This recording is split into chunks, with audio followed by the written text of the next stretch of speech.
With the leak of their current plans to monetize D&D Beyond, Wizards of the Coast fully shows their hand to what they truly want, which is a monopoly in the VTT sector. I mean, at the end of the day, what company doesn't want a monopoly?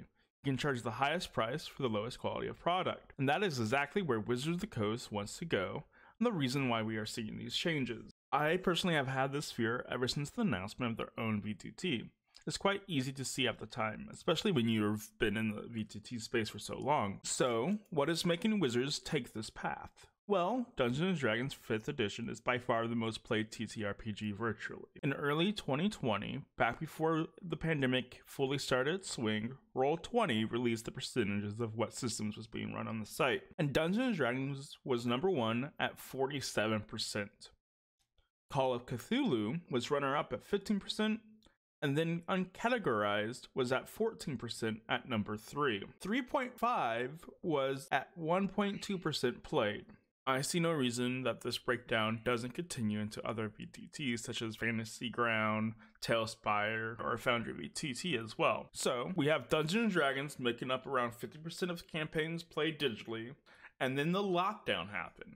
Suddenly, even more people had to play. The VTT sphere exploded for games. Some campaigns that went from the tabletop to online never went back to the tabletop, and Wizards of the Coast only got supplementary income from this boom. So what do you do as Wizards of the Coast when a product of yours is keeping up 50% of a sector and you're not the one distributing it? You get in on it. You make your own VTT to cash in. And if you're making your own VTT, why would you ever compete with others when they are the ones using your product to compete? Hence the OGL changes. More specifically, the changes about VTT. Suddenly, the OGL, and by extension the SRD, only covers in-person games. They were never supposed to cover VTTs according to Wizards of the Coast. The SRD's integration is the core reason why Roll20 is the most popular mainstream VTT. Super easy to pop in and play without having to populate everything yourself. Take that away, and then suddenly there's no easy start, no drag and drop, and more importantly, no Charactermancer, making a huge hurdle where there wasn't one before.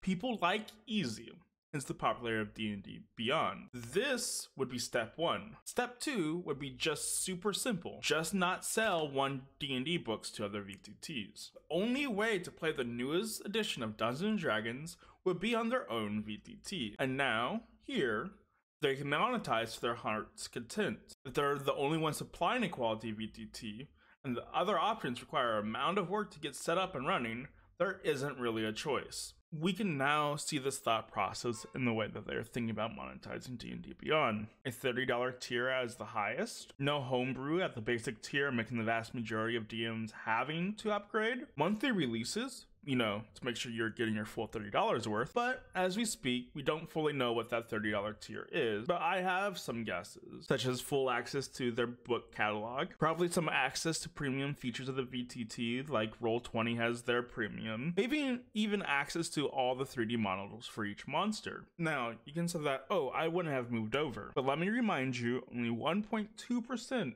of people are currently playing 3.5 online, and this whole thing honestly isn't for you, because Wizards of the Coast's plan is to merchandise everything, to throw D&D out into the mainstream, and think where all of those new players that want to play with their offline friends will go, to the only place that has one D&D. But now, this whole plan has been messed up by the fact that OGL was leaked, and the backlash that they received from the community. This brought to light their plans before they were able to enact them. Personally, I'm still a little bit wary of Wizards of the Coast's plan, especially with their response to the backlash. While they assured us on multiple points, they never brought up the most important aspect of the OGL 1.1, and if it's gone from OGL 2.0, that they can change it at any time as long as they give 30 days notice. Meaning, anything they say can be technically true, and then changed at a later date. Until this is removed, I don't trust anything Wizards put into the new OGL. I personally don't mind their monetization plans for their VTT. They're allowed to do whatever they want. What I very much do mind is attempting to hold D&D hostage in their predatory system. In their mind, you can play on their VTT, or you just don't play online at all. But they are implementing these monetization plans with the knowledge that they would be the only choice to turn to if you want to play D&D. Maybe, at the end of the day, that old saying is true. No D&D is better than bad D&D.